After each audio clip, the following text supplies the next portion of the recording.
നമസ്കാരം. Raf talk ഫുട്ബോളിലേക്ക് എവർക്കും സ്വാഗതം. സാധാരണ അർജൻറ്റീനയുടെ വേൾഡ് കപ്പ് ക്വാളിഫയർ മത്സരങ്ങൾ ഉണ്ടാകുമ്പോൾ അതിന് മുന്നോടിയായിട്ട് അർജൻറ്റീന ടീം പരിശീലിക്കാറുള്ളത് എസൈസ പ്രോപ്പർട്ടിയിലാണ്. എല്ലാവർക്കും അറിയാവുന്ന കാര്യമാണത്. പക്ഷേ അടുത്ത മാസത്തെ മത്സരങ്ങൾക്ക് മുന്നോടിയായിട്ട് മയാമിയിൽ തമ്പടിക്കാൻ തീരുമാനിച്ചിരിക്കുന്നു അർജൻറ്റീന ടീമെന്ന് അർജൻറ്റീനയിലെ പ്രമുഖ മാധ്യമമായിട്ടുള്ള TYC സ്പോർട്സ് റിപ്പോർട്ട് ചെയ്യുന്നു. അതിന് ചില കാരണങ്ങളുണ്ട്. നമ്മളന്ന് പരിശോധിക്കുകയാണ്. അർജൻറ്റീനയുടെ വേൾഡ് കപ്പ് ക്വാളിഫയറിൽ അടുത്ത മാസത്തെ മത്സരങ്ങൾ ഒക്ടോബർ 11 പുലർച്ചെ ഇന്ത്യൻ സമയം 2:30 വെനിസ്വലയ്ക്കെതിരെ അർജൻറ്റീന കളിക്കുന്നു. അത് എവേ മത്സരമാണ്.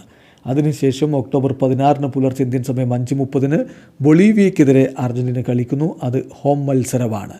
അപ്പോൾ വെനിസ്വലയ്ക്കെതിരെയുള്ള മത്സരത്തിന് മുന്നോടിയായിട്ട് മയാമിയിൽ ടീം ഒത്തുചേരാനാണ് ഇപ്പോൾ തീരുമാനിച്ചിരിക്കുന്നത്. അവിടെയായിരിക്കും അവരുടെ ട്രെയിനിങ് സെഷനുകൾ ഉണ്ടാവുക.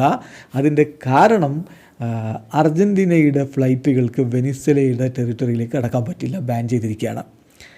കഴിഞ്ഞ മാർച്ച് മുതൽ ഡിപ്ലോമാറ്റിക് പ്രശ്നമുണ്ട്. നയതന്ത്രപരമായിട്ടുള്ള പ്രശ്നങ്ങൾ രണ്ട് രാജ്യങ്ങളിലെ ഗവൺമെൻറ്റും തമ്മിലുള്ളത് കൊണ്ട് തന്നെ അർജൻറ്റീനയിലെ ഫ്ലൈറ്റുകൾക്ക് വെനിസ്വലയിലേക്ക് പ്രവേശിക്കാൻ കഴിയില്ല. നേരത്തെ റൊസാരിയോ സെൻട്രലും അതുപോലെ തന്നെ റിവർ പ്ലേറ്റും ഒക്കെ കോപ്പ ലിബർട്ടഡോറസ് മത്സരങ്ങൾക്ക് വേണ്ടി അങ്ങനെ പോകാൻ വേണ്ടി ശ്രമിച്ചപ്പോൾ തടസ്സങ്ങൾ ഉണ്ടായിരുന്നതാണ്. അപ്പോൾ വീണ്ടും അത്തരം പ്രശ്നങ്ങളിലേക്ക് പോവാതിരിക്കാൻ വേണ്ടിയിട്ടാണ് AFA ഇപ്പോൾ ഇങ്ങനെ ഒരു പ്ലാൻ ഇട്ടിരിക്കുന്നത് എന്നാണ് TYC സ്പോർട്സിൻ്റെ റിപ്പോർട്ട്. അപ്പോൾ മയാമിയിൽ നിൽക്കുക, അവിടെ നിന്ന് ഫ്ലൈറ്റ് പിടിച്ച് നേരെ വെനിസ്വലയിലേക്ക് കളിക്കാൻ വേണ്ടി പോവുക.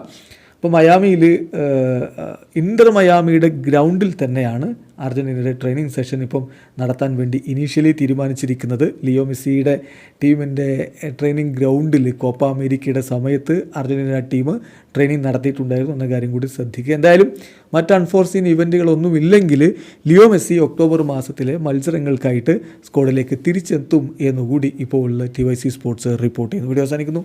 ഫുട്ബോൾ ലോകത്ത് കൂടുതൽ വിശേഷങ്ങളുമായി റാഫ് ടോക്സ് കൊണ്ടുവെത്താം.